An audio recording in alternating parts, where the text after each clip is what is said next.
way back when they still had base program committees on the federal level. I was part of that as well as Rick Mauer and Walt Whitmer and many others. And that was kind of the birth of the idea for NACDEP, because on that committee we had to create a strategic plan. And one of the pieces of the plan was to really explore the possibility of starting a national organization for community development.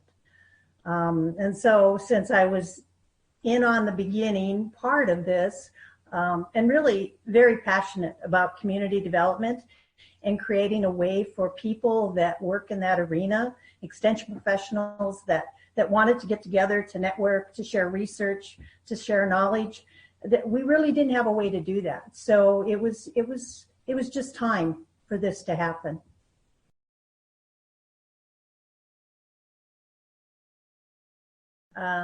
The greatest challenge and probably the most discussion was around whether or not we were to have an annual conference or do it every other year. And there was arguments for both sides. The off year would have been a regional conference like ANREP does.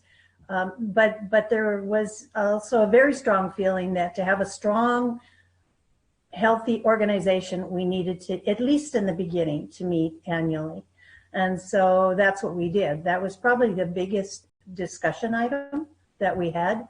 The very first conference we had was in Las Vegas in 2005. It was hugely successful. We had over 400 attendees.